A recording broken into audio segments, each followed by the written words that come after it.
breaking news right off the top. Breaking news. We don't get this often. Usually it's at the back half of Canucks Conversation. But breaking news right off the top. Canucks General Manager Patrick Gavin announcing today that the Canucks have hired Jack Johnson as a pro scout.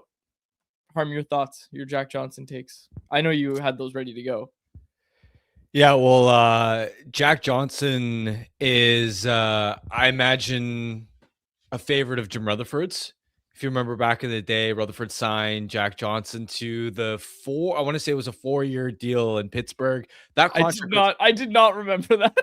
Well, it was actually one of the contracts that Rutherford got the most flack for because Johnson ended up being a bust in Pittsburgh. Really likable person and widely regarded around the league as just an all-around great dude. His on-ice play at that stage in his career on that contract wasn't very good. But even after that point, you saw him able to carve out, continue getting these 1-year deals in spots like Colorado where teams valued his leadership, his mentorship. And once he was on a much cheaper contract, then all of a sudden he was a valuable player. Didn't obviously see this coming, but I'm not totally surprised considering Rutherford's ties to Jack Johnson. Dude, I can't believe you actually had Jack Johnson takes. I was not ready for you to actually give me an answer there. That's great. Great job. People in the chat early on saying, I was hoping it was a Kiefer Sherwood trade. We're going to talk about that. Apparently there's more breaking news. What's going on? Jacob just said more breaking news in the chat. I must have missed that. What am I missing, Jacob? All right, I told you right before we started the show. Nothing breaking for you. Oh. Just having a little fun with the chat. Braden Coots has scored for Canada in the bronze medal game. We're going to talk World Juniors. I mentioned our chat. If you want to make sure your question or comments. Oh, also, I forgot to say, my name is Dave Gujelli. I'm joined by Harman Dial. This is Canucks Conversation. It is brought to you by our friends at Bet365. And of course, we're coming to you from the Pacific Toyota Dealer Studios. All right, lots to get to. Like I said, our chat. If you want to get in on our chat and you want to make sure your question or comment gets in the show, hit us with a super chat. Proceeds from our super chat go to the BC Mental Health Foundation, changing the face of mental health and addiction by spreading breakthroughs in care, public understanding, research, and knowledge exchange. Harm, the World Juniors. I kind of alluded to it. If you haven't heard, folks, Canada's playing in a bronze medal game because they lost to Czechia yesterday. Czechia 3 straight wins. We'll have our answer soon about if Canada is going to get a medal, but if they don't in this game against Finland, it would be 3 straight World Juniors without a medal at all. Now, I also want to say this. I get that it's hard for Canada players who are coming off such a huge disappointment yesterday to get their act together and get ready to play in a bronze medal game, to get psyched to play in a bronze medal game. I understand that, but if you haven't medaled in 2 straight and you're about to go 3, you're not too good for a bronze medal game. You gotta bring your A game. We're gonna be reacting to this live, but Finland just tied it at 2, so there's that as well. Finland just tied up the game as well, but Finland loves their bronze medal games. Like Finland wakes up for those bronze medal games. Yeah, and what's really stood out to me about these European countries, Finland, Sweden has a little bit more talent, but even the Canada-Latvia game and certainly against Czechia last night, these European countries are willing to run through a damn brick wall. Like their work ethic, their motor, the physicality, the edge, the hunger that they have to play on this stage is truly remarkable to see. There's going to be a lot of fallout from Canada losing to Czechia yesterday. And there already is. You see all the takes. You see the, people blaming the academies, people blaming the focus on individual skill in Hockey Canada, all sorts of stuff people are blaming. But I wonder how much of it is just like these Czech players, for example. Look at the leagues they're playing in. They're not first round picks, but like they're playing against men. They're playing against grown men. And I know it's not the highest level, but neither is junior hockey, right? And I just wonder how much of it is just the other teams getting better as much as it is Canada falling behind. And I'm not trying to make any excuse for this country, for Hockey Canada as an organization. I'm not trying to make any excuses. I'm just saying, like, you also have to give some credit to these European countries. Like you're saying, like Czechia didn't go into the corners like they did yesterday, 10 years ago. Maybe I'm wrong, but what I'm seeing right now from these teams is, and you said, yeah, run through a brick wall, but let's be real, run to a half wall, like go be hard on a puck, tie up sticks in front, not be afraid to go up. Like, man, I grew up in an era of anytime Olympics, World Juniors, anytime I was watching Canada play hockey, I was watching, especially against one of the European countries, I was watching bigger, stronger, more confident players, more skilled players intimidate the crap out of those other teams. Czechia and Finland included. That's not happening. Finland didn't back down at all. And they're playing obviously right now as well. But Finland, that's another team that deserves their flowers for how hard they were on the puck, how hard they were to play against, all those things that we're used to just seeing from Canada. Yeah, and Rajcraft says, back in my day, says the 15-year-old. My day wasn't that long ago. I'll admit it. My day wasn't that long ago. But in all honesty, like when I was literally a child, I'm talking about being a child, right? 7, 8 years old. Every time I would watch Canada play hockey against one of the European teams, I would watch them absolutely dominate and outwork them and do things that they are not capable of doing. And these teams have closed that gap. For sure, they've closed that gap. And let's also not forget, and this isn't to absolve Hockey Canada, but Matthew Schaefer and Macklin Celebrini are eligible to be in this tournament. So this isn't a case of where's all the talent in Canadian hockey gone. Imagine if you added Matthew Schaefer to this team. Imagine if Macklin Celebrini was on this team. They would dominate. They would win a gold medal. So it's important to keep that context in mind. I think it's a combination of those factors. It's some of your would-be superstars at this tournament have already graduated to the NHL, not just those two, but a Ben Kindle as well, who otherwise would have been a top 6 stud for them. There's the other countries closing the gap. And then I'd say last year when they left Zane Parekh at home, when they left Beckett Seneca at home, despite his outrageous OHL stats, they left too much individual talent with their team selection, and it's no wonder that they struggled scoring goals at last year's tournament. So it's a combination of factors that's resulted in them not being able to medal 2 and now potentially 3 years in a row. So now what was it, Harm? Because you just said it. The last year we were talking about, you left offensive players at home. I saw a bunch of guys, Ben Danford not included. I grew a new appreciation for Ben Danford in this tournament, but I see a bunch of guys not tying up sticks in the middle, skating around with their heads cut off, looking like Adam Foote just threw a new defensive zone system on them and said, go nuts, boys. And none of them know what they're supposed to do. Like, I was stunned at how bad their defensive zone coverage was. And not to mention, for all these offensive guys, when the puck's being broken out and the puck's being transported through the neutral zone, how many turnovers did Zane Parekh have in the neutral zone? And you know what I wrote down when I was doing my notes for this was, don't single any players out. I don't want to sit here and be like, oh, they didn't win because of this player. They didn't win because of Gavin McKenna. They didn't win because of Zane Parekh. I don't want to do that. I'm not interested in doing that. I'm really not interested in doing that. And I said Zane Parekh, he was an example. I'm not singling out Zane Parekh. It's not the reason they lost. But in all honesty, like the defense as a whole, the defensive play from the team, I was stunned. And you mentioned the board battles. You mentioned going to the wall, going to go after loose pucks. Like if you counted how many 50-50 puck battles those guys lost, I don't know. Again, I'm trying not to single anyone out. I'm trying not to get too worked up about it. Got to lower my blood pressure. That's a joke. But seriously, there's not enough dog, as Walk put it in our chat. Yeah, and I'll also say this.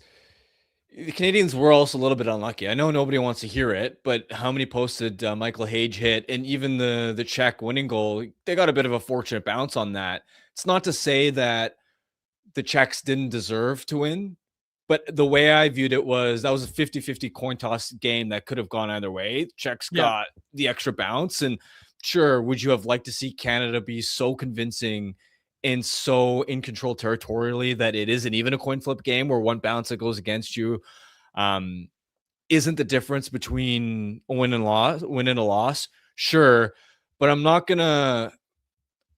And your question marks about their defensive play are totally valid. I think that blue line proved that they couldn't really defend, but I'm not gonna freak out about that loss as if it was some kind of embarrassing effort or where they didn't where it was like, oh, what a no-show performance. It was a coin flip game where they didn't get the extra bounce. Yeah, Nick Pochek said Canada lost a close game to a really good team. It's not like they got dumpstered in the round robin. No need for hand wringing. Penrose in the chat said it's a one-game elimination and anything can happen, especially with athletes this young. I will, just to play devil's advocate a little bit, Czechia is a great team. The standard should be anytime Canada doesn't get in the final, let alone win gold. Anytime Canada doesn't win gold, it's a disappointment of a tournament. Yeah, it's disappointing, but with this year specifically, I'm not gonna freak out. Last year, I was really underwhelmed by the way they selected the team, and the goal scoring issues were predictable because I left way too much talent at home. This year, I don't think that they missed on much. They could have executed better, especially defensively, but this wasn't an embarrassing, egregious effort. But now you're running into an issue where it's all right, 3 years in a row where you haven't even appeared in a final game. That's got to be rectified, and it's becoming a multi-year issue where you have been able to break through. Miss L in the chat said it will be the end of the world if we lose the Olympics. That's different. Buddy, you think I'm fired up now? If Team Canada is playing for bronze at the Olympics, dude, that's the thing. You know how there's benchmarks if you realize you're getting older? Crosby retiring is going to be one of those for me. You know what else would be? Team Canada not freaking bringing home gold at the Olympics. That's my childhood running away. Canada is no longer dominant on the world stage. That's the bar. That's what it should be. All right. Prek goal. Prek just scored on the power play. 3-2. Late in the first, I think just over a minute left in the first period. So high scoring opening frame. So we're just going to give updates throughout this game, but folks on the podcast, you're going to have to go back and watch it. Even folks live, you're going to have to go watch it because we're not going to have the whole game. We're not going to have coverage of the whole game on today's show because we'll go till 3. Rolly G said, are y'all afraid of the States? I mean, I was bummed for Jason Robertson. They left him at home. But did you see that meme? It was The Rock doing the hand up, like stop, and it was JT Miller stopping Nathan McKinnon, Sidney Crosby, and Macklin celebrating. That was good. I like that. No, I don't know. Maybe famous last words. I'm not afraid of the United States. You shouldn't be scared of them by any means, especially after what happened in Four Nations. But I think everybody's going to have respect for them as a formidable opponent and know that their rosters are very, very close, even if you would give Canada the edge. Yeah. Well, here's an interesting one. Spat Silly said, is there any correlation between World Juniors points and NHL performance? Seems unimportant to me. I will say this as we kind of wrap the World Juniors conversation, right? Like Connor Bedard, I should have looked it up. Didn't he have like 22 points in 7 games at the World Juniors? Yeah, he had a historic record-breaking World Junior. What did Celebrini do? Celebrini had a good one as well. I think not as good, but something like 9 points in 5 games or something, close to 2 points a game. So more than Gavin McKenna. So Celebrini had 8 points, 4 goals, 4 assists in 5 games. Okay. Bedard had 23 points in 7 games. And that was in his second World Juniors because he also played as a 16-year-old, and in that one he had 8 points in 7 games. LC250 said Podkolzin had a good World Juniors, but he sucks too. Podkolzin so did Ulevy. Yeah, but Podkolzin doesn't suck. We need to get that clear. Like, Podkolzin doesn't suck. He's a formidable middle six winger. I mean, he was a miss relative to where he was picked. Sure.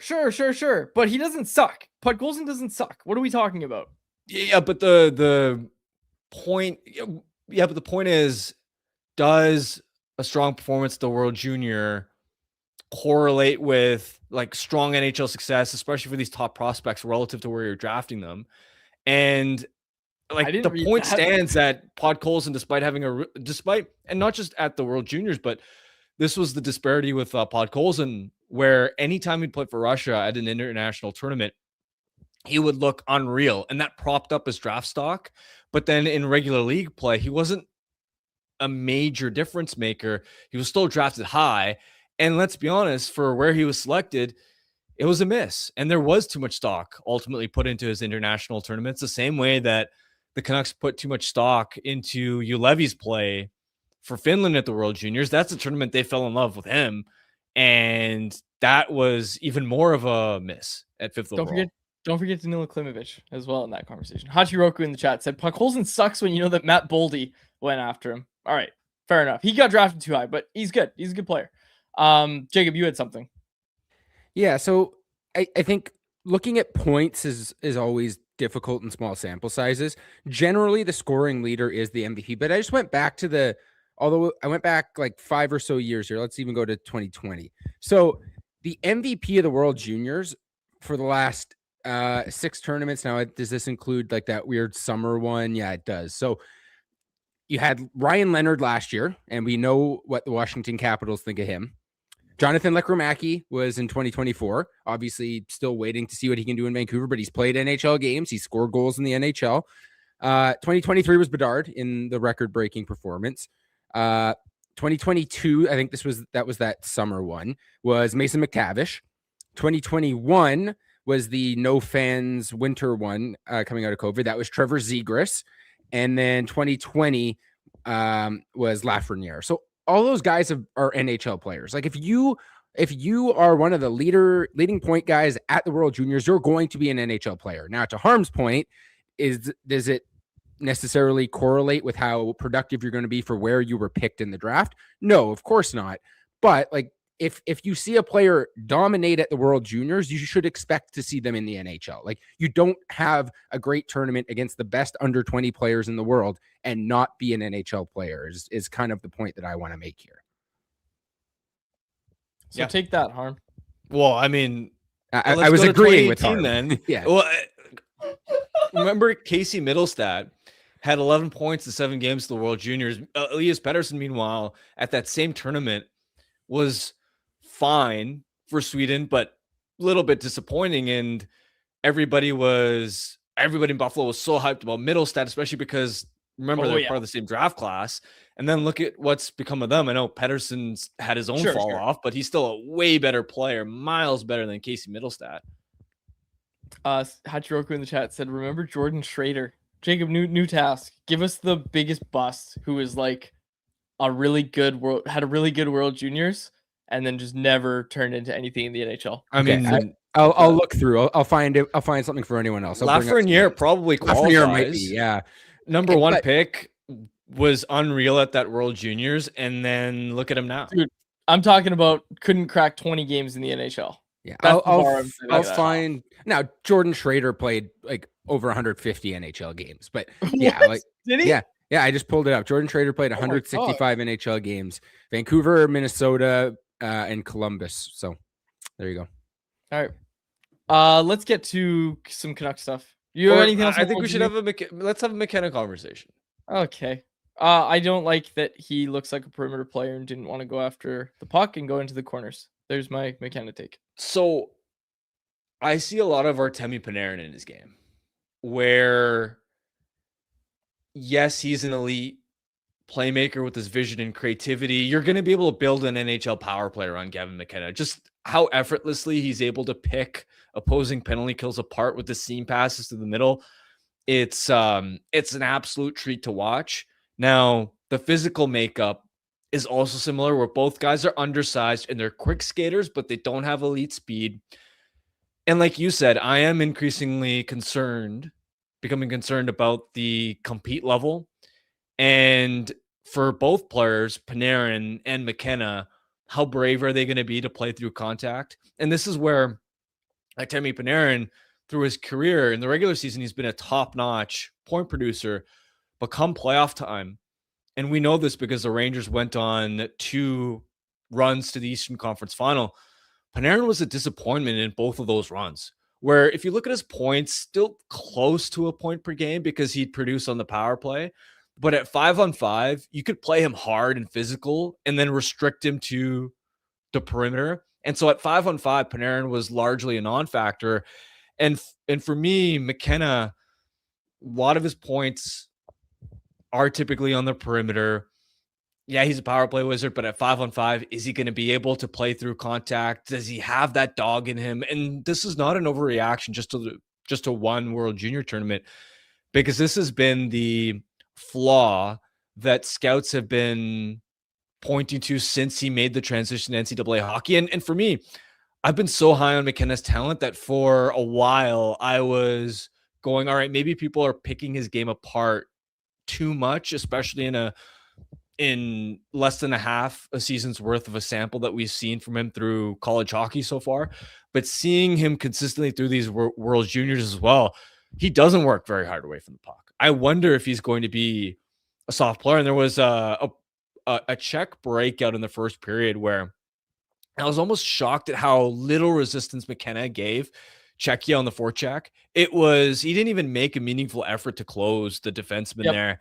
And especially, it's one thing if you notice a play like that during a mid-February game on the second leg of back-to-back when you're, let's say, in the WHL or OHL, where, all right, that can be forgivable, but in a semifinal game for Team Canada at the World Juniors, that's concerning to me. And it's not just a size-based issue where you can be small but still work your absolute tail off. We see Connor Garland here, but to look at another recent number one pick, Connor Bedard's only 5'10", but his compete level is through the roof. He'll go through that brick wall to help his team win. He drives the puck to the inside.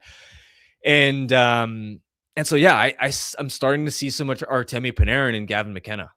I think that's a good comp, Harm. Where did it go? Yeah, Conversation said nothing wrong with the perimeter playmaker. Kucherov has made a career out of it. But Kucherov has that dog in him. Yeah, like Kucherov's undersized, but you watch that guy play. Kucherov, yeah, he is.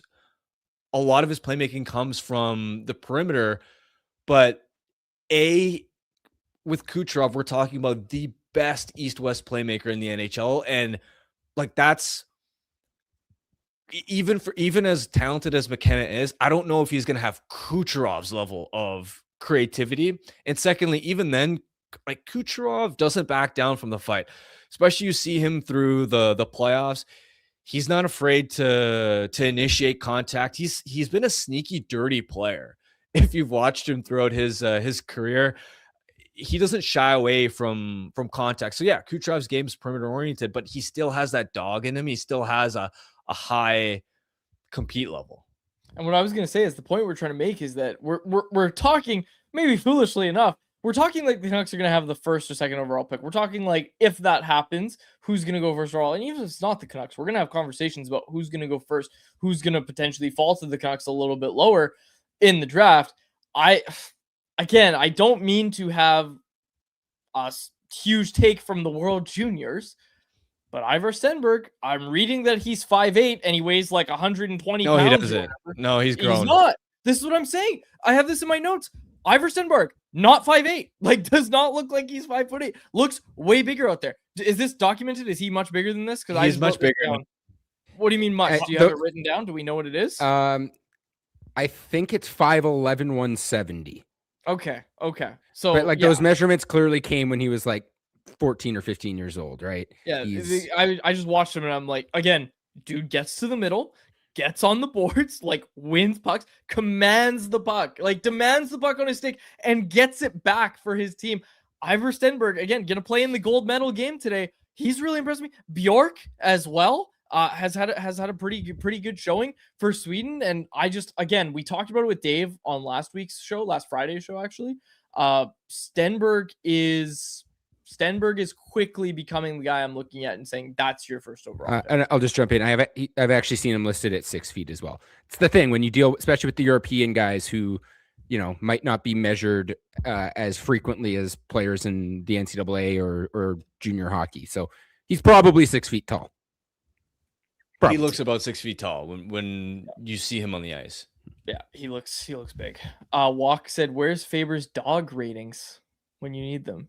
Do you remember that bit? I do. He must have been around when he had. Well, no. I mean, he had the dog ratings, which everybody knows. But then the Canucks hired him, and we made the joke for a bit that the only reason they hired him is so that they could get the dog rating in house. First day on the job, Jim Rutherford knocks on his door and says, "Hey, I need you to explain this dog rating to me." Anyways, yeah, we'll see. We'll see how it ends up ends up playing out as we get closer to the draft. Do you want to talk more about McKenna? Like, I just think he didn't do anything to improve his draft stock after there was already people doubting if he should be the first overall pick based on his NCAA play. And I'll say it. I was one of those people who said, I'm not too worried about it. He's playing in the NCAA. He's not putting up a ton of points in the dub or anything like that. He's having to play a more complete game. This was a tournament you'd like to see him do a little bit more at. The point totals are good. Thank God for Denmark. But I would have liked to see him get a little more involved. Get, like you said, Harm, get into the fight. Yeah, and it's going to place more of a microscope on him through the second half of the season. And again, I'm not going to make any hard and fast takes about whether or not he should be first overall or second overall. We're still building up. A lot can change in half a season. In the lead up to the draft, especially when kids are 17, 18 years old, their games can grow a lot in just a matter of a few months. But it is something to be extra mindful of, and I'm more open-minded than I was before this tournament around the idea that somebody other than Gavin McKenna could go number one. All right, any more World Junior takes? Either of you? Nope. I said I'd save it for anyone else, but I did find it. I found one player who played in the World Juniors since 2000 with over 1.5 points per game in the tournament who did not play in the NHL. One. Martin Rive. Martin Rive, who was a Montreal 4th-round pick. He played 5 games in the American League and then went back to Europe, and that was How do you it. spell that? How do you spell that? Reway. Played in 3 different World Juniors. His second World Juniors was actually his best when he had 10 points in 5 games. Czech. Wow. Yeah, Czech, and I think he was born in Czechia but plays for Slovakia. Anyways, only one I found. Teammates with Jaromir Jagr. Yeah. Yes, he was. Only one I found that was over 1.5 points per game. Damn. There were some back in the day, like in the 80s and 90s, but a lot of those Europeans just never really had their sights on coming to North America anyways. And they went on to be like IIHF Hall of Famers playing in Finland for like 24 years. So like hard to argue with those kind of careers from those guys. But since 2000, this was the only one I found who had that kind of performance and never played in the NHL. Good pull, Jacob. Thank you for doing that. All right, let's get some Canucks topics. Took us 30 minutes, but we're going to talk about the Canucks, folks. Our next segment is brought to you by our friends at Greta, a great spot for all games, home and away, and a great spot to join us this Saturday, January 10th is our next watch party. Vancouver versus Toronto. Puck drop is at 4 p.m. Doors open at 3 p.m. To reserve your spot, text 604-256-4022. Tell them you want X number of seats at the Canucks Army Watch Party on Saturday, January 10th. We've got great deals, $333 for select drinks, and then $333 as well off menu items like the nachos, the wings, and the Greta burger. Greta's a great spot. Come out, hang with us this Saturday. 50 West Cordova Street is the address. Join us, play me in basketball, play some Mario Kart with me. We'll have a good time. Greta's a great spot. Come hang out with us. Harm, you feeling sick? No, you got to stop with this. I caught so much flack. I know everybody was bringing it up. The watch party. And then guess who doesn't show up to the watch party? Jacob. Who didn't show up? Oh, Jacob catching straight. You got to be asking him how he's doing and asking for his status, not me. I can confirm I am healthy. I missed the last one because it was right before Christmas and I had a family Christmas event. But I will be at this Saturday's watch party and I will be producing Rink Wide from Greta. So I'll be there all night. Come say hi. We're thinking of some ways to get some live listeners involved on Rink Wide post game. So if you're there, definitely come say hi, and we'll see. You might be able to, have some kind of fan appearances on Rink Wide. So stay tuned for that. Maybe it's because it was 30 minutes and because we were talking topical stuff about World Juniors, and at least it's hockey. There was not one person, not one in any of our chats that said, why aren't you talking about the Canucks? Not one. We didn't have one single person ask. Usually we take 5 minutes off topic at the start of the show and people lose their minds. And there's like, start talking about the Canucks, get to the Canucks talk. There's even people in the chat saying, no, just don't talk about the Canucks. Just don't. No, we're going to. We've got a few things. Friday afternoon after we were off the air, the Canucks sign Linus Karlsson to a 2-year contract extension with an annual average value of $2.25 million. The way I sum this up, Harm, it was the ultimate shrug signing. It's the ultimate like, yeah, okay, like he's a guy. And I will say this. I don't want to say I took issue with it because A, you're super happy for Linus Karlsson. Like, dude forged himself an NHL career, late bloomer. He's a positive impact. He's a positive, at the end of the day, he's a positive story. But from the Canucks perspective and from a Canucks decision-making perspective, I just kind of looked at it and gave it the old, okay, like a serious, like I shrugged, because the way I see it is you're signing a guy who's on a shooting percentage bender, which we've seen them do before. Like, hello, Andrei Kuzmenko. You're signing a guy on a shooting percentage bender as soon as you can. Like, that's what people need to realize. 1-year deal. He was eligible for an extension January 1st. This got announced January 3rd. They wasted no time to sign this guy, right? So if I told you just that they were going to sign the guy right away, you would probably think to yourself, well, obviously they believe that he's got top 9 upside. Hey, maybe, Harm, they believe that he's going to finish the year with 20 goals or 25 goals, and that he's going to command more in a weak free agent market. And they said, we got to lock this guy up. Okay. Maybe that's the thinking.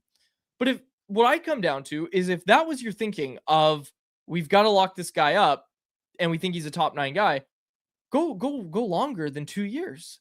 Like, he's not going to be a part of the next great Canucks team. And if he is, they're probably going to have to pay a premium to do it. And I know I'm getting ahead of myself. I get that. I'm getting ahead of myself, and there's people that are just rolling their eyes at this. And I understand it. I understand that perspective. But if he doesn't turn into that, which, let's be honest, based on shooting percentage, based on what we know about Linus Karlsson at 26 years old, if he doesn't turn into that, they've just paid a premium for a fourth liner, which brings me to the other side of this equation of the reaction to that among fans is, well, who cares? The Canucks aren't going to be good anyway over the next 2 years. And I just say it's thoughts like that, and it's the excuses like that, and the cap's going up, none of this matters. It's the thinking like that that leads to trading Jay Beagle and Anton Roussel, because, well, we signed those when we were bad, so who cares, right? And I know he's not Jay Beagle and Anton Roussel. I'm talking about it from a management perspective and an asset management perspective. It's just the ultimate, like, what is the upside in this for the Canucks? Okay, well, this leads perfectly into the set of the day, which is a presentation of Uber Eats. Uber Eats is enabling fans to maximize their fandom all season long with exclusive game day deals in the app. From game day eats to paper plates and napkins, if you're hosting, to all the ingredients you need to make your favorite game day dip. Before, during, and after the game, Uber Eats is assisting every fan's hockey experience all season long. #crave the stats. Okay, so I've seen this narrative about Linus Karlsson is on a shooting percentage bender, and why would the Canucks rush to sign him immediately? What I point out is this is very different from, let's say, the Andrei Kuzmenko situation, because, yeah, he's shooting around 18%. But if you look at natural stat trick, Linus Karlsson is pegged at 10.8 expected goals individually based on the quality of chances he's generated for himself.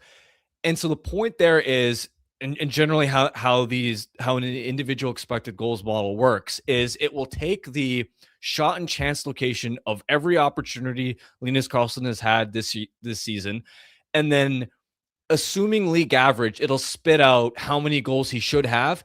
He's at 10.8, so he's actually underperformed his expected goal output. So while the shooting percentage at 18% looks a little bit elevated, the point is all his scoring chances are around the blue paint. So he theoretically should have a slightly elevated shooting percentage. This isn't Andrei Kuzmenko, where Kuzmenko was shooting like 25, 26%, and he scored 39 goals, whereas his expected goal output was around 22. There's a massive discrepancy. The point being, even though his shooting percentage is maybe a little bit high, and maybe he regresses down closer to the low teens, 13, 14%, his underlying profile doesn't scream his production is going to fall off a cliff. So that's important, because the reason I don't actually have a problem with them doing this extension, and I actually don't think this was bad process at all, is this idea that, oh, if you wait, like, why not wait till the summer when you know more? Well, I don't think you would have gotten him at a cheaper rate anyway, because I You don't think don't. because I don't think his underlying profile screams regression. Now, could he slow down and finish the year with 16 or 17 goals instead of 20? Maybe, but there's also a chance that because you've now elevated him into a top 6 role, that he plays more minutes and scores 20 plus anyway. And the important thing to keep in mind is, while he's not a UFA, he was going to be an RFA and Arbitration rights. And the key thing with arbitration is his camp could file to arbitration. And if you then qualify him, you can't walk away from whatever price is awarded. And that's always going to be on a shorter term deal anyway. So I don't think you were going to get him at a significantly cheaper rate at the end of the season. And this idea that, well, if you believe in him, sign him longer term.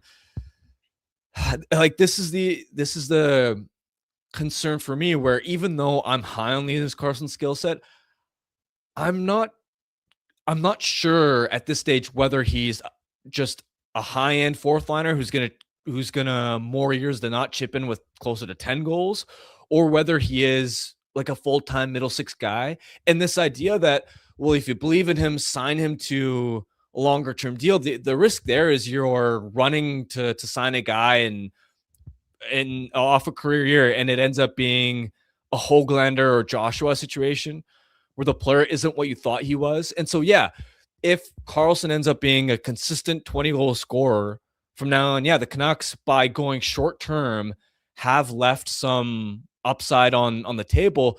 But to me, if you had signed him for, let's say, put it this way, would you have been comfortable with the Canucks signing Karlsson to $3 million times 4? No, I is hypothetical. No, I wouldn't have done it right now. I don't believe in. But Karlsson okay, even at the end of the season, he finishes the season with 19 goals. Would you have been comfortable with $3 million times 4? No. Okay, great. So then you get to the offseason. What are your 3 options? You either go long on Karlsson, which you admit that you probably wouldn't want to do, and I wouldn't want to do either. Option B is to go short. Option C is to trade him. And after 1 year of Karlsson playing well, he's probably not going to have a whole lot of trade value. So we probably in May, let's say, we're having this conversation of what should the Canucks do with Linus Karlsson. You and I probably would have been talking about a shorter term deal anyway, as like we don't know exactly what he is, but he doesn't have a lot of trade value. A 2-year deal gives us flexibility. 2.25 if we don't know what he is? No. That's not what's happening in the offseason. I know the cap's going up, and maybe I need to come to terms with that, and that guys who play on fourth lines are getting $2.25 million. Back in my day, that was a big number. But see, that's a big number to pay a guy who's just going to play on your fourth line. But this is where you don't know if he is just a fourth liner. Okay, so like maybe he's a third. Like, but the whole point is, you don't know whether where exactly Karlsson is. Like, at a bare minimum, we know that he's a decent fourth liner. He may be a third line guy that you can use in your top 9, but we don't know for sure, regardless of how this season plays out. I don't care if he scores 20 goals this year. I'm not going to be able to for sure know that he's an everyday top 9 guy because he hasn't proven it for longer than a year. At 2.25, it's a cap hit where, yeah, you're paying him to be like a low end third line guy. I think he could hit it. But this isn't a case of you're signing a fourth line, like a guy who for sure is a fourth liner to an inflated contract value. Yeah. Is it maybe $250K higher than I would have liked? Yeah. I would have liked it 2 times 2, but 2.25 million, I think, is a fair value cap hit for what Linus Karlsson's expected value is over the next 2 years.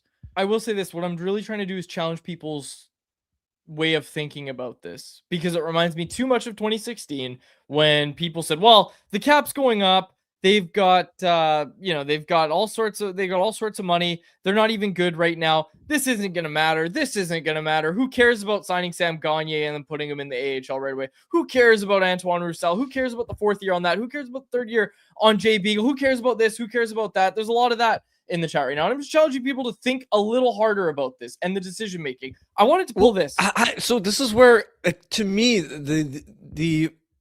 I think the fundamental issue with this take is you're asking the Canucks to take a hard stance on, do you believe he's a top 9 guy for the next few years or not? And you're saying, if you believe he's a top 9 guy, go longer on him so that you secure some potential upside, or don't pay him at all. But I don't think. But even if you played the season out, the point I'm trying to make is, I don't think we have enough information to definitively make that bet one way or the other. On the one hand, you're saying 2.25 million is too high for a player that might be a fourth liner, but on the other hand, you're saying, oh, if you believe in him, why didn't you go for 4 years on him? But that's the whole point. What this lands you at is you don't know, so you don't sign him right now. Like, so then what do you do? Then you okay, but this is my point. You wait until the summer, and then you likely end up in the same situation anyway, where you don't for sure know. Okay, put it this way: in the summer, you still have the same 3 options. You either sign him short term, sign him long term, or trade him. There is no fourth. What's the fourth option? To not qualify him as an RFA and let him walk for nothing? You're obviously not going to do that. So yeah, like, I probably would have thought to myself, prefer waiting.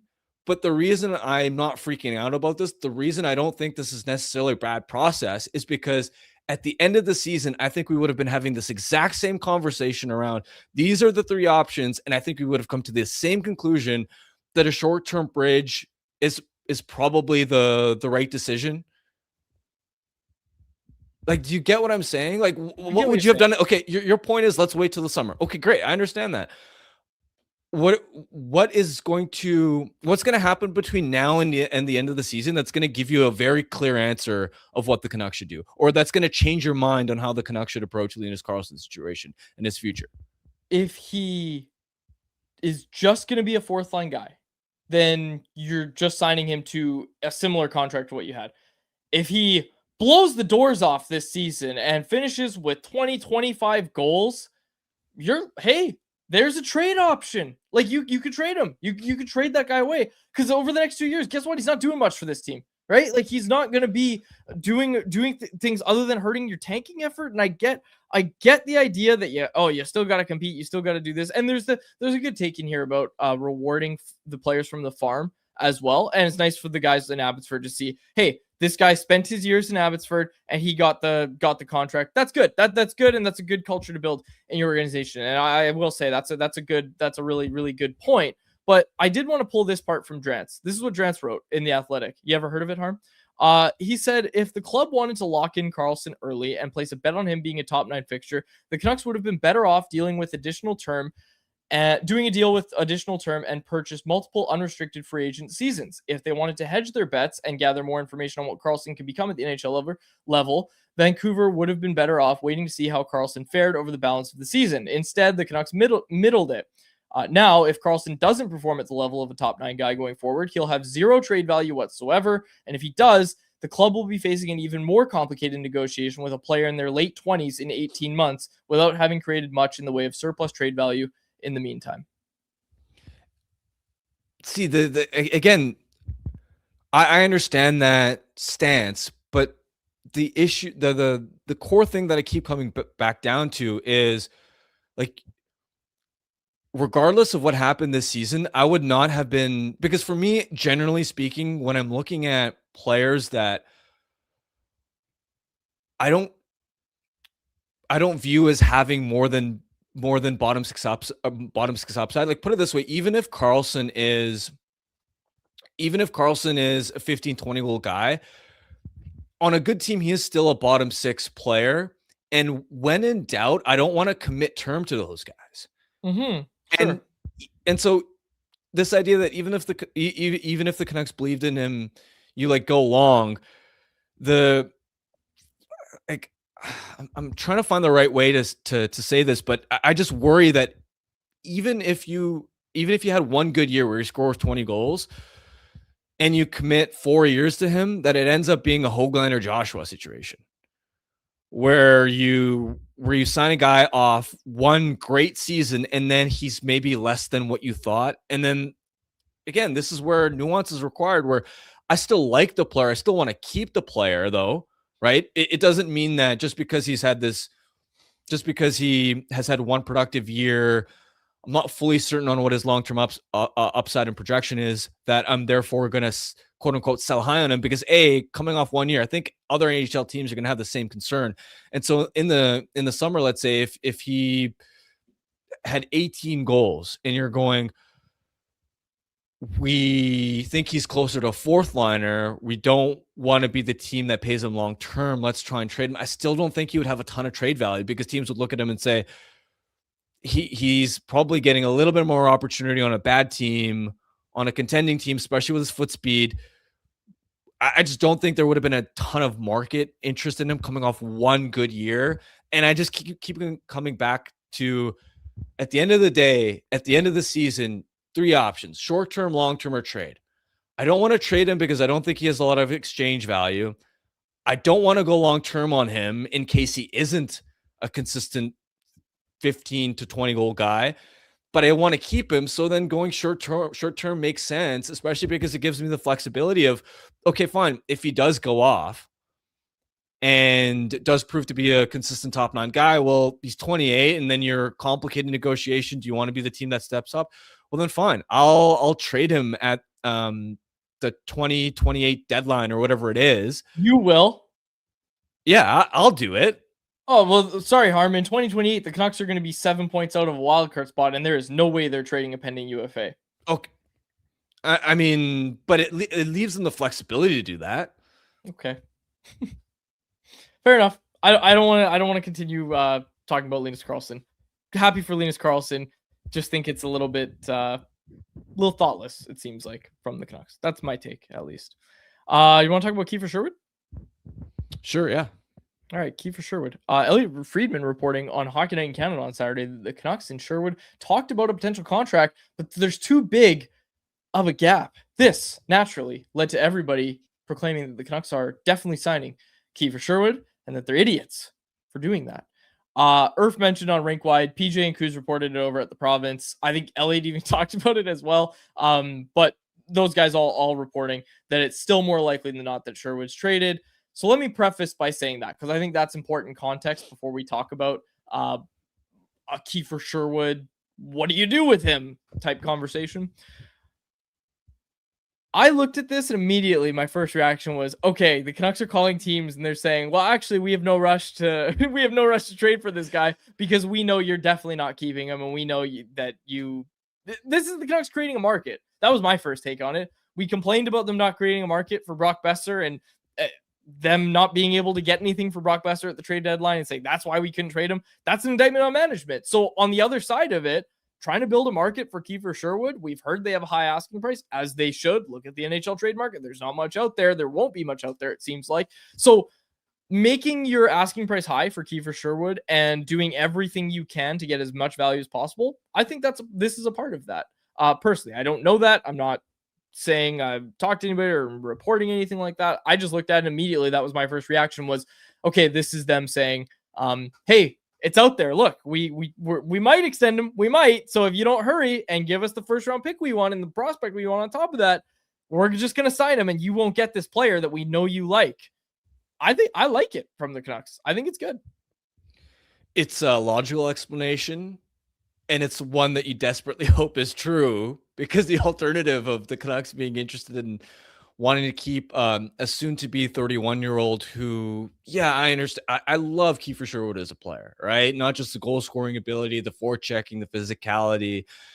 The guy has just endless heart, hustle, the compete level, and I do buy that. Yeah, in general, he'd be a great piece for a lot of teams to want to keep long term. The issue is it just doesn't match with the Canucks timeline, and this isn't a secret, but Vancouver isn't going to be contending for anything meaningful anytime soon, and Sherwood, given his age, just doesn't fit the timeline, especially when you look at the Canucks roster as a whole. This is an issue where the conversations we'd be having about the Canucks, the the trade deadline. What could they sell off with this rebuild? It would be a lot different if they hadn't also re-signed Connor Garland, if they hadn't also re-signed Thatcher Demko proactively in the summer. Now that you boxed yourself into not having as many options to trade Demko and Garland because you proactively wanted to keep those guys, you simply don't have as many valuable trade assets to help your rebuild. You have to cash in on Sherwood, given how valuable he is. How many teams would be in on him because of not just how valuable he is as a player, but how easy he is to fit into any team's cap picture, because he's only on a $1.5 million AAV. The Canucks have to take advantage of it. And to me, it is noteworthy that Canucks made an effort to proactively lock up Garland, to proactively lock up Demko. They didn't show that same urgency with Kiefer Sherwood. That to me is notable. And because of that, I'm still skeptical that they're going to be the team that steps up and all of a sudden is willing to pay market value on his next contract.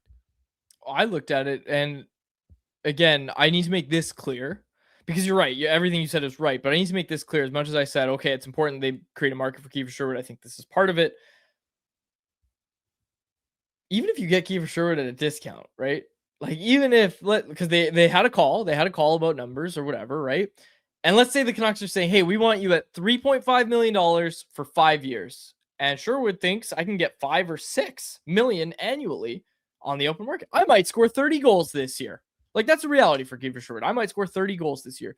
What do you think a 30 goal scorer is getting paid on this free agent market? Like, it's going to be the Kiefer Sherwood and Jack Roslovic sweepstakes on July 1st. Like, that's what we're looking at right now. So even if they got him at a remarkable discount, and that's how they spun it, and that's how they sold it to fans, I think it's reckless still. Because it's come down to what you said of, like, what are you going to be as a team over those years of his contract? Kiefer Sherwood's 30. Like, he's 30 years old. And you've already made this mistake with Dakota Joshua, who's gotten mentioned a few times on this show. But I might remind people just to give the Canucks more flowers, because I was pretty hard on them about the Linus Karlsson thing, and people disagreed with me, which is fine. To give the Canucks tons of flowers. You know what the Canucks have been really good at, Harm? Finding the next Dakota Joshua. Finding Kiefer Sherwoods. Like, trust your pro scouts. Trust your instincts, because your instincts have led you. Your pro scouts, your instincts have led you to Dakota Joshua. Then you said, if we can't sign Dakota Joshua, we're going to try and go find the next Dakota Joshua, which is one of the hardest lines Patrick Allvin's ever said at a press conference through his time as Canucks GM. Doesn't get enough play when he said, we're going to go find the next Dakota Joshua, and then did it. Put your nuts on the table. My goodness, that's a hell of a move. So do it again. Like, just do it again. And I know it's not that simple, but you have to, at least, if you're the Canucks, you have to at least trust your ability to go find these plug and play guys where you can create serious value. Like, you turned Kiefer Sherwood from a $1.5 million afterthought into one of the hottest commodities at the NHL trade deadline in 2026. The biggest mistake would be to look at that and say, well, we better extend him. We better sign this guy again. That would be the mistake. But what a move, what a timeline of events to go say, we're going to go get the next Dakota Joshua. Then they get him. He turns into everything and more for the Canucks. And then they trade him to help assist in this rebuild that they definitely wanted to happen. What a move that would be. What a timeline of events. That's how you get people on board with what you're selling. That's how you get your fan base saying, okay, we're serious about this rebuild. We're going to do it properly. We're going to put in the work. We're going to go try to find more guys like that can come in, provide surplus value. Where the hell's Thomas Vanek when you need him? You know what I mean? Like, go get these guys that you signed for pennies on the dollar in the offseason. They build up crazy value for you in Vancouver, and then you trade them at the deadline, and you get these assets. Don't extend them, even if you can get a discount. And I love Kiefer Sherwood. Who doesn't? You don't know how to watch hockey if you don't like Kiefer Sherwood. But my goodness, extending a guy like this right now with where this team is just reckless, thoughtless. I used the word thoughtless when it came to the Linus Karlsson extension. Maybe I was a little dramatic about that 20 minutes ago, but I'm a changed man now. I really don't think this is an idea that the Canucks are seriously exploring, but I want to at least go on the record now and say, even if even if he gets signed, and if it is a signing, he's going to get it off. It's going to be a deal that's way below market value, and that's going to be how they'd sell it. I don't think it's going to happen. But I need to at least say today on January 5th at 2:56 p.m. that if this happens, it's not a good move. I'm immediately just making sure I'm saying that today. Yeah, no notes, nothing to add. I don't know why I'm so fired up today. 3 different topics between the World Juniors, Linus Karlsson, and Kiefer Sherwood. This is like the most fist on the table we've seen quads in a long time. It's Linus so wild Karlsson. too, because I woke up nice Monday morning and afternoon after the holidays, easing into back to work. It's a sunny day outside. It's like, man, I'm in a good mood today. Me too, actually. I'm feeling really easy going, and the quad just wants to lay the hammer down on everything. Well, I'm in a great mood. It's Bert's birthday today, by the way. 3 years old today. I got a hat for him and everything. We had a great day. We went for a nice walk this morning. We went to the park. I threw his ball around. I honestly, and the sun. It was sunny today too.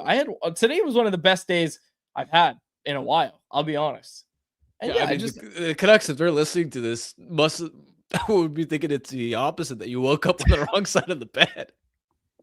What happens to this guy when he has a bad day? Dude, no, here's the real thing, right?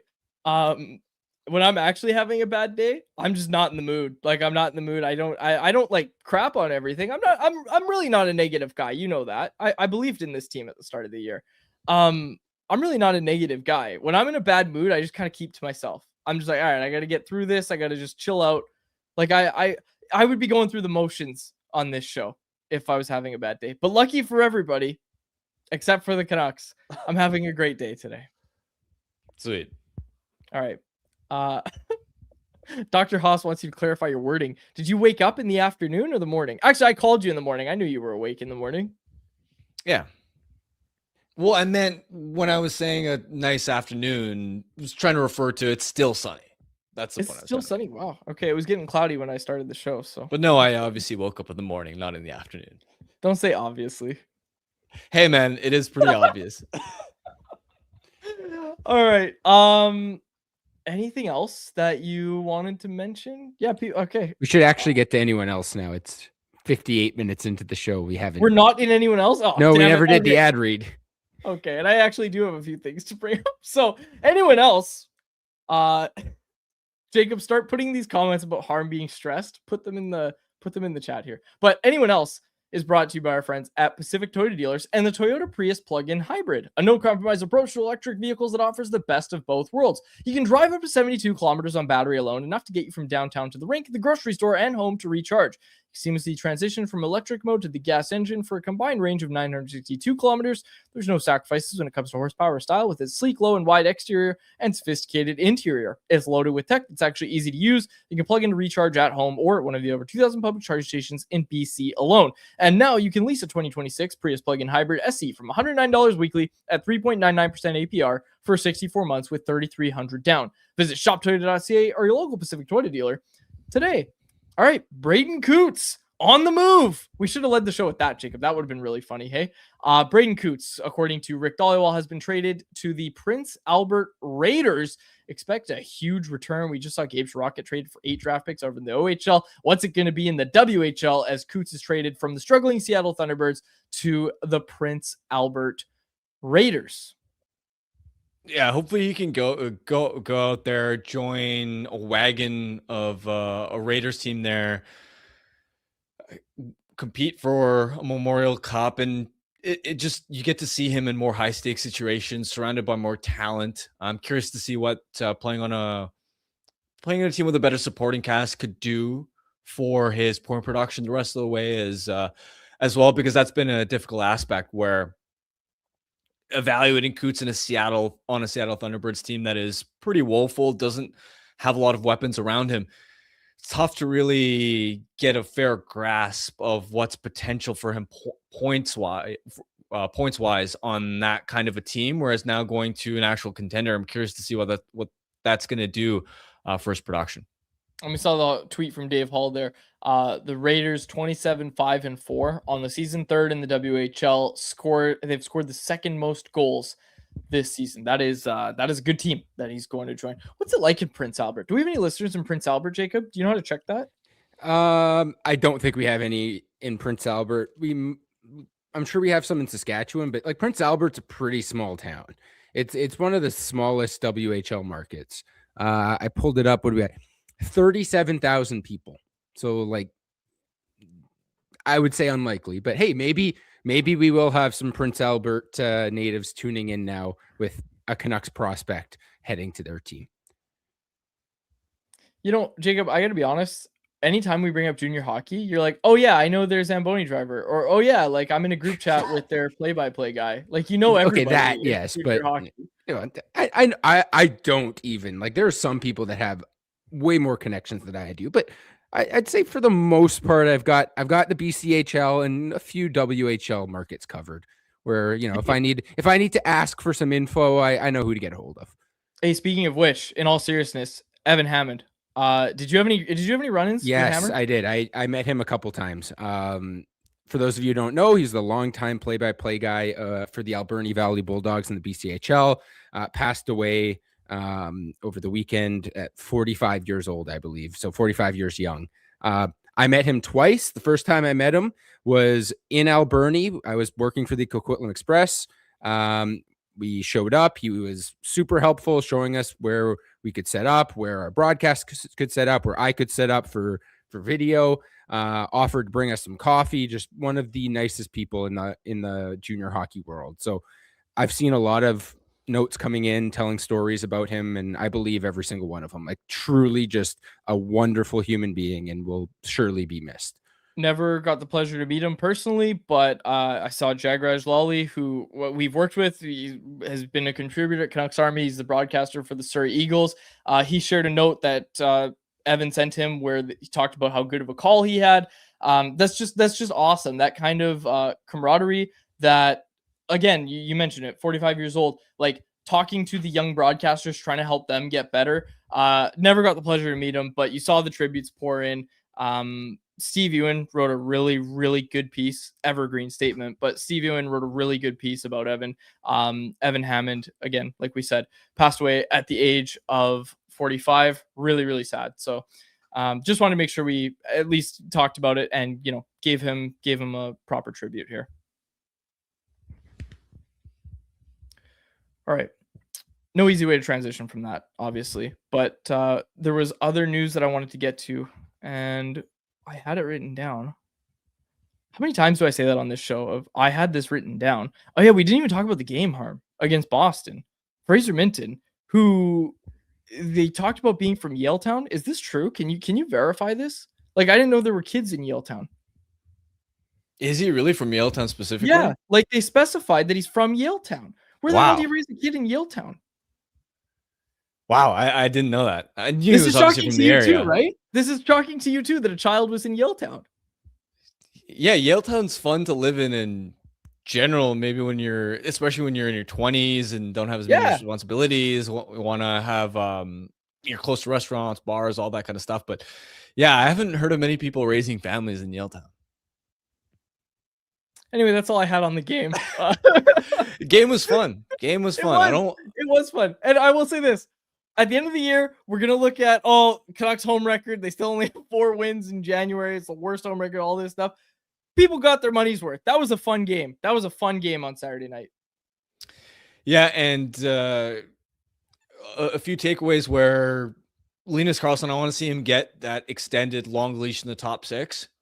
I thought he fit in there well. And it's notable too, the long leash aspect, because I remember the first time they went to Pettersson DeBrus, Karlsson was a game against Utah. I want to say early December. You and I were both at that one. Or maybe it was late November.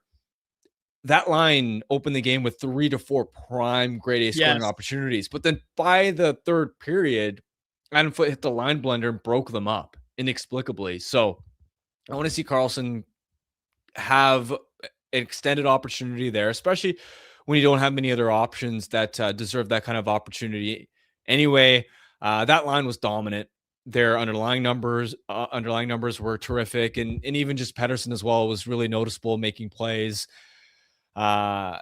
Interesting as well. I think we can save this part for tomorrow's show, but fascinating that Tom Verlander the last couple of games has been quarterbacking power play one.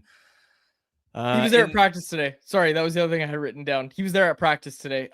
We didn't even talk about the line combos at practice. Tom Verlander, quarterbacking power play one, Zeke Williams skating with Philip Perona. Canucks liked what they saw at the end of that game against Boston. Sorry, continue. Yeah, and I thought Lankinen as well. It was a weird game too, where the first period the Bruins came out and the Canucks were just a mess in their own end, giving up a lot of chances off the rush, despite the lack of shots on goal. Whenever the Bruins were actually testing Lankinen, it felt like it was with a true grade A chance, and then felt like the Bruins got into way too much penalty trouble, kind of shot themselves in the foot, and gave the Canucks so many openings and opportunities to get into that game. It was a weird one too, where both Canucks goals were off skates, right? The Pettersson one was in off his skate, and then the power play goal they scored was off Charlie McAvoy's skate, I believe. So they got a couple of bounces that way, and you could argue on one hand, oh, they were fortunate to force the game to OT, but then on the other hand, they also had that mad scramble in the third period, especially, where how many grade A chances did they pepper Jeremy Swayman with, and Swayman was absolutely on one. So it was just it was overall a weird, chaotic, fun back and forth game, and ultimately for Team Tank, at least glad that they didn't win in extra time there. Did you see the thing of Fraser going home with Fraser Minton? They showed his like childhood bedroom. Was it a Brock Besser poster? Rookie Brock Besser poster happily on the wall. Who among us? That's awesome. Who among us? Did you ever have a Brock Besser poster? You could be honest. No. Yeah, me neither. No. Well, because Brock broke into the league by 20, like I would have been 17 years old. I was already writing about the team by the time. So my fandom died pretty young. I'll be honest. In all seriousness, I wasn't a poster guy. The last poster I had of a Canuck was my Luongo growth chart, and I got that when I was 9. I never had a Brock Besser poster. Jacob's a big poster guy. He said in our chat, I know I never had a Brock Besser poster, but I wasn't writing about the team till I was 19. So rookie Brock Besser, buddy, I was fired up. I'll tell you that much. I was go Brock. I think after 2011, you know what it was? I was so mad at the harm. Well, no, not quite right after. It was more the Jim Benning era. I remember 2014, 2015. That made me lose all confidence that they could win a Stanley Cup anytime soon. And I remember that was what initially, like, I was so fired up about that one of my very first articles ever was about how I thought they were messing, like they should be doing a proper rebuild and actually building this up properly. 13. Dude, and I remember like 13, 14-year-old me, I think I was 14. It was up on like before Daily Hive was Daily Hive, it was Van City Buzz. And I remember seeing it posted on Facebook. I was like curious what the comments were. And one of the comments was, damn, this guy's more negative than the cancer ward at a hospital. And I was like, oh my God, like 14-year-old me is reading that, getting flamed. But you were right. I certainly wasn't the only one. I think a lot of people could look at what they were doing at the time and how many of them were lack 14 years old, Harm? How many of them? True. But anyway, from that point onward, the fandom in me kind of died. I'm not going to lie. And then it became, still passionate about the team and still covering them. But it was then more from I really like hockey writing. This is the local team. I would love to cover this team, more from that aspect. So when Brock Besser was coming up, the fan in me at that point had kind of died anyway. It took me longer. Arguably, it happened this year. So I'm going to age myself because I'm a couple years older than you guys. When I was a kid, I would collect. We didn't get the province, but my dad through work could get the province, and he'd pull out when the Canucks used to put there used to be Canucks posters in Yes, the I used province to get newspaper. those. I had those. And I had my entire wall of my bed, one entire wall of my bedroom was just all the Canucks posters from the province. I want to say in 2003. So you had like the young Sedins, you had Naslund, you had Bertuzzi. I had my Dan Kluche, and I think that might have been Alex Ald's first year, because I remember I had the two goalies in the corner. And then growing up through elementary school and into middle school, you guys remember the Scholastic Book Fair? Yeah. Oh yeah. So the Scholastic Book Fair, I would go and I would get myself the NHL Stoppers poster. So it was like they'd pick six goalies. I had that and one. I remember I just looked them up, and I found the last one that I remember getting. So it was from. Don't tell me. Let me. Lundqvist. Lundqvist is on it. No, he was not on this one. Okay, go on. So this one, and I looked it up. It was from December 2011. It was Luongo. It was Ryan Miller, Mika Kiprasov, Tim Thomas. Do you know who the fifth goalie on it was? Mike Smith? No. Don't know. It was James Reimer. James Reimer. Wow. James Reimer. And I remember this one. This is the last one I got, because by that point, I was kind of getting older, and I'm like, I don't need to buy hockey goalie posters every year anymore. But there we go. I was a big poster guy. Awesome. All right, boys. That was a lot of fun. Let's get to Bet365. Also, I will say this as well, because Spatzilly said I used to go to sleep listening to JPat as a teen. It amazes me he's not an elder now. I was, when I became a real fan, I'll tell you, like when I was diving into everything, I've said this before, so it's not news to people who listen to this show. The Patcast, man, Botch and JPat, that was legendary. magic. That was magic on the mic, and that was where you started to understand, like, oh crap, this might not be a team that gets built into a cup. Like everything the team says isn't always the way it is. That was my first experience with that. So shout out to Botch, shout out to JPat. JPat will be on the show tomorrow. And I remember the Patcast as well. I went to a live taping of the Patcast with a buddy of mine who At Woody's. Yep.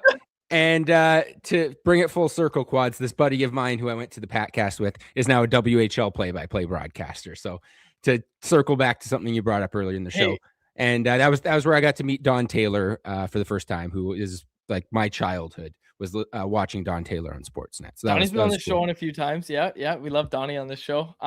Jacob, write this down. I need to ask JPat tomorrow how Woody's in Coquitlam was decided on as the venue. I need to know the story behind that. So we'll ask JPat that tomorrow. Let's get to our Bet365. Bet of the day. It is brought to you by Bet365. A rare back-to-back game for same opponent. Minnesota was in LA on Saturday. They got to hang out in LA in that beautiful sunshine, and now they play the Kings again tonight on Monday night. The Kings, the Wild face off. The Kings are home underdogs, but they beat the Wild in a shootout, I believe. Might have been overtime. Regardless, the Kings won past regulation. I think the Wild take care of business tonight. I am taking the Minnesota Wild at -115. You can get the Minnesota Wild money line over at Bet365. Whatever your bet is, it's never ordinary at Bet365. Download the app and get on the game. Use the code NATION at Bet365. Must be 19 plus to play. If you choose to play, please play responsibly. Fun show today, boys. Really fun show. We'll be back tomorrow to break down more, and we'll chat with JPat, and we'll get you previewed for the Canucks versus Sabres game. But for now, signing off for my co-host Harmon Dial and our technical producer Jacob Bizarre. My name is Jacob Jelly. Thanks so much for this episode of Canucks Conversation. Canucks Conversation is live Monday through Friday, every weekday at 2 p.m. over on the Canucks Army YouTube channel. Make sure you like, subscribe, and interact in the YouTube live chat every day with us, folks.